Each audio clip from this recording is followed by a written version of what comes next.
ధర్మస్థల హత్యల కేసులో వచ్చిన ఆరోపణలపై విచారణ కొనసాగుతోంది. ఇప్పటికే అనేక చోట్ల తవ్వకాలు చేశారు. ఇవాళ ఆదివారం కాబట్టి తవ్వకాలు కంటిన్యూ చేస్తారా లేదా అనేది పూర్తి స్థాయి క్లారిటీ అయితే లేదు. ప్రస్తుతం నేను 9వ నంబర్ లొకేషన్లో ఎవరైతే విజిల్ బ్లోయర్ ఫలానా చోట శవాలను చంపి పూడ్చిపెట్టాము అని చెప్పాడో ఆ లొకేషన్లోనే ఉన్నాను. సో శనివారం అంతా కూడా ఇదే లొకేషన్లో తవ్వకాలు జరిపారు. ఇదిగో గ్రీన్ కలర్ పరదా కప్పి బయటికి ఏది కూడా కనిపించకుండా 9, 10 లొకేషన్స్లో ఈ తవ్వకాలు అనేది చేశారు. కానీ నిన్న భారీ వర్షం వల్ల తవ్వకాలకు తీవ్రమైన ఆటంకం అనేది ఏర్పడింది. సో ఇవాళ ఆదివారం, మరి ఇవాళ సిబ్బంది వస్తారా లేదా అనేది గ్యారంటీ అయితే కనిపించటం లేదు. సో ఇదే ప్రాంతంలో నిన్న మొత్తం కూడా తవ్వకాలు జరిపారు రోజంతా కూడా. సో ఈ తవ్వకాలు జరుపుతున్న సందర్భంలోనే భారీ వర్షం రావటం, అలా భారీ వర్షంలోనే ఏదైతే తవ్విన చోట మొత్తం వర్షపు నీళ్ళన్నీ కూడా వెళ్ళిపోయి తవ్వకాలకి కొంత ఆటంకం కూడా ఏర్పడింది. ఈ ఆరోపణలు చేసిన విజిల్ బ్లోయర్ని ఇక్కడికి తీసుకొచ్చి forensics team, clues team, SIT team, revenue team అందరూ కలిసి ఇక్కడ తవ్వకాలు అనేది కంటిన్యూ చేశారు. ఒక చిన్న ప్రొక్లైనర్ కూడా తీసుకొచ్చి దాని సాయంతో ఇదే ప్లేస్లో మొత్తం కూడా తవ్వకాలు చేశారు. ఇగో తవ్వకాలకు సంబంధించిన తీసిన గొయ్యి కూడా మీకు ఇక్కడ కనిపిస్తూ ఉంటుంది. సో ప్రస్తుతం రిస్ట్రిక్టెడ్ ఏరియా కాబట్టి విచారణ జరుగుతుంది కాబట్టి మనం లోపలికైతే అలౌ చేయటం లేదు. కానీ తవ్విన ప్లేస్ అయితే మీకు క్లియర్గా కనిపిస్తోంది.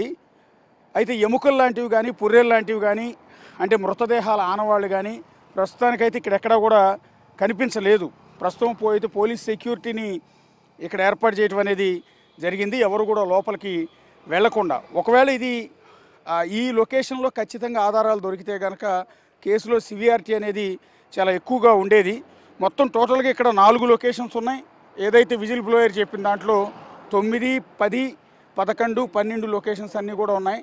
సో పోలీస్ సెక్యూరిటీ కూడా అరేంజ్ చేశారు. ఇక్కడ కంప్లీట్ రిస్ట్రిక్టెడ్ ఏరియా కాబట్టి సో ఎవరిని కూడా లోపలికి వెళ్ళనీయకుండా విచారణ జరుగుతోంది. సో అక్కడ ఒకవేళ ఆధారాలు లాంటివి ఉంటే కనుక ఆధారాలన్నీ కూడా పోయే అవకాశం ఉంటుంది కాబట్టి జాగ్రత్తలు అనేది తీసుకుంటూ ఉన్నారు. ఇక రెండోది, ఇక 13వ లొకేషన్ ఉంది, అక్కడ కూడా తవ్వకాలు చేయాల్సి ఉంటుంది.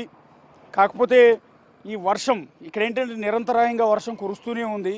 సో ఒక అరగంట సేపుకి ఎండ వస్తే అరగంట సేపు వర్షం కురుస్తోంది. వర్షం వల్ల కొంత ఇబ్బంది కలుగుతోంది. ఇక్కడ చాలా పెద్ద ఎత్తున నిన్న అయితే వర్కర్స్ అంతా కూడా పనిచేశారు, ప్రొక్లైనర్ సాయంతో పనిచేశారు. మొత్తం ఒకవేళ విజిల్ బ్లోయర్ చెప్పినట్టుగా కీలకమైన ఆధారాలన్నీ కూడా ఇక్కడ దొరుకుతాయని మొదట భావించారు. కానీ 9వ నంబర్ లొకేషన్లో తవ్వినప్పుడు దాదాపు 6 నుంచి 7 అడుగుల లోతు వరకు కూడా తవ్వకాలు జరిపారు. కానీ ఎలాంటి డెడ్ బాడీకి సంబంధించిన అవశేషాలు అయితే లభించలేదు. ఆ తర్వాత 10వ నంబర్ లొకేషన్లో పనులు మొదలుపెట్టారు కానీ వర్షం వల్ల అది ఆగిపోయింది. ఇక 11వ నంబర్, 12వ నంబర్ లొకేషన్స్ కూడా ప్రస్తుతం ఇక్కడే ఉన్నాయి.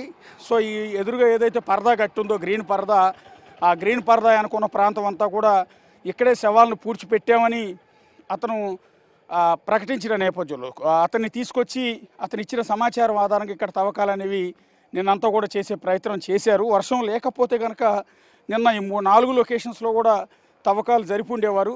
అయితే ప్రాథమికంగా మాత్రం ఎలాంటి ఆధారాలు లభించలేదు. ఇప్పటి వరకు అదొక 6 లొకేషన్స్లోను, తర్వాత 7, 8, ఇక్కడ 9, మొత్తం 9 లొకేషన్స్లో తవ్వకాలు జరిపారు. ఇందులో 6వ లొకేషన్లో మాత్రం ఒకే ఒక డెడ్ బాడీకి సంబంధించిన పుర్రెలు, ఎముకలు దొరికాయి. అది కూడా ఒక పురుషుడికి సంబంధించిన మృతదేహానికి సంబంధించిన ఎముకలని తేల్చడం అనేది జరిగింది. అవి తప్ప ఒక పెద్ద స్థాయిలో అయితే ఎక్కడా కూడా ఆధారాలు లభించలేదు. ఈ నేపథ్యంలో కేసు ఏం జరుగుతుంది? ఇప్పుడు అతను చెప్పింది ఏంటంటే 100 మందికి పైగా అమ్మాయిల్ని అత్యాచారం చేసి హత్య చేసి ఇక్కడే పూడ్చిపెట్టామనేది విజిల్ బ్లోయర్ ఇచ్చిన సమాచారం. ఆ పూడ్చిపెట్టడానికి నేను సహాయకారిగా నన్ను కూడా వాడారు అనేది అతను ఇచ్చిన సమాచారం. సో అతను ఇచ్చిన ఫిర్యాదు, ఆరోపణల నేపథ్యంలో అతన్నే స్పాట్కి తీసుకొచ్చి అతను చూపించిన లొకేషన్స్ మొత్తం కూడా ఐడెంటిఫై చేసి అక్కడ ఈ విధంగా పరదాలు కట్టి భారీ సెక్యూరిటీ మధ్య తవ్వకాలు అయితే చేశారు. కానీ ఇప్పటివరకు 9 లొకేషన్స్లో కూడా ఎక్కడా ఎలాంటి ఆధారాలు కూడా దొరకలేదు. బేసిక్గా దేశం మొత్తం సెన్సేషన్ అయింది ఇష్యూ. దేశం మొత్తం ఎదురు చూస్తోంది. ఒక పవిత్రమైన పుణ్యక్షేత్రం ధర్మస్థల క్షేత్రం, శ్రీ మంజునాథేశ్వర దేవాలయం. సో ఎక్కడెక్కడ నుంచో భక్తులందరూ కూడా వస్తుంటారు, అత్యంత పవిత్రంగా దీన్ని భావిస్తూ ఉంటారు. సో ఆ స్వామి దర్శనం కోసం తరలి వస్తుంటారు జనాలు. అలాంటి అత్యంత పవిత్రంగా భావించే ఈ స్థలంలో ఈ ధర్మస్థల క్షేత్రం పైన వచ్చిన ఈ అలిగేషన్, ఈ ధర్మస్థల క్షేత్రానికి సంబంధించిన వాళ్ళే ఈ హత్యలన్నీ కూడా చేయించారు అని, ఆనవాళ్లు లేకుండా చేశారు అనేది అతను చేసిన ఆరోపణ. దానికి తోడు ఈ చుట్టుపక్కల గతంలో జరిగిన కొన్ని హత్యల పరంపర నేపథ్యంలో అతను చెప్పింది నిజమేనేమో అనుకున్నారు. నిజంగానే వందల మందిని రేప్ చేసి ఇలా పూడ్చిపెట్టుంటారేమో అనుకున్నారు. ఎందుకంటే అంతకుముందు ఇదే ధర్మస్థలంలో కొన్ని హత్యలు జరిగాయి, పర్టికులర్గా అమ్మాయిల అత్యాచారాలు జరిగాయి. సో వాటన్నిటి నేపథ్యంలో అవన్నీ కూడా ధర్మస్థల క్షేత్ర నిర్వాహకులపైనే ఆరోపణలు వచ్చాయి. కాబట్టి ఇతను చెప్పింది కూడా ఖచ్చితంగా నిజమే అయి ఉంటుంది. గతంలో ఇదే క్షేత్రం దగ్గరలో ఉన్న ఇంజనీరింగ్ కాలేజీలు, మెడికల్ కాలేజీలో చదువుకునే స్టూడెంట్స్ మిస్ అయ్యారు. ఇక్కడ స్వామివారి దర్శనానికి వచ్చిన టూరిస్టులు కొంతమంది, భక్తులు కొంతమంది మిస్ అయ్యారు. ఈ చుట్టుపక్కల గ్రామాల ప్రజల్లో కొంతమంది అమ్మాయిలు మిస్ అయ్యారు. వీటన్నిటి నేపథ్యంలో ఈ విజిల్ బ్లోయర్ చెప్పింది ఖచ్చితంగా నిజమేనని అనుకున్నారు. కానీ ఇప్పుడు ఏదైతే అతను చూపించిన లొకేషన్స్లో 16 లొకేషన్స్ చూపిస్తే అందులో ఇప్పటివరకు 9 లొకేషన్స్తో వేరుగానే పెద్దగా ఏమీ దొరకలేదు.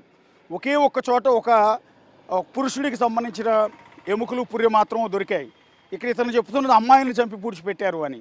సో అది రెగ్యులర్గానే ఆ విలేజర్స్ ఆ వ్యక్తిది ఆ లొకేషన్లో అంత్యక్రియలు ఏమైనా చేశారా అంటే ఖననం చేశారా, అందువల్ల ఎముకలు ఉన్నాయా అని భావిస్తూ ఉన్నారు.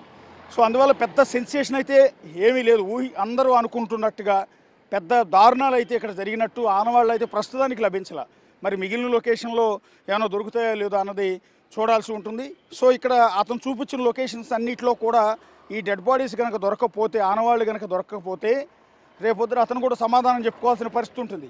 సో అతని చేత ఒక కుట్ర ప్రకారమే ఈ అలిగేషన్ చేయించారా, ఈ ధర్మస్థల పవిత్ర పుణ్యక్షేత్రాన్ని దెబ్బతీయటానికే ఈ తప్పుడు ఆరోపణలు చేయించారన్న ప్రచారం కూడా వాళ్ళు చేసే అవకాశం ఉంటుంది. ఇది పొలిటికల్ ఇష్యూ అవుతుంది. ఇక్కడ కాంగ్రెస్ పార్టీ అధికారంలో ఉంది, సో బీజేపీ అపోజిషన్లో ఉంది. ఈ ఇష్యూ కనుక ఇందులో కనుక ఏం ఆధారాలు దొరకకపోతే బీజేపీ దీన్ని లీడ్ తీసుకునే అవకాశం ఉంటుంది. సో అది కాంగ్రెస్ అండ్ బీజేపీ మధ్య ఒక పొలిటికల్ రైవలరీగా మారే అవకాశం అయితే చాలా క్లియర్గా కనపడుతోంది. ప్రస్తుతం ఉన్న సమాచారం ప్రకారం, ఇప్పటివరకు ఉన్న సమాచారం ప్రకారం అయితే అతను చెప్పినట్టుగా 100 మందిని చంపి పూడ్చిపెట్టారు అనడానికి ఎలాంటి ఆధారాలు కూడా లభించలేదు. సో అందువల్లే సిట్ టీం కూడా ఏం చేయాలో కూడా అర్థం కావట్లేదు వాళ్ళకి. సో ఇప్పుడు ఏమవుతుందంటే కంప్లీట్ రిపోర్ట్ ఇవ్వాల్సి ఉంటుంది. సో డీజీపీ దాన్ని ప్రభుత్వానికి సమర్పించాల్సి ఉంటుంది. సో ఇప్పుడు 9 లొకేషన్స్ దొరకలేదు.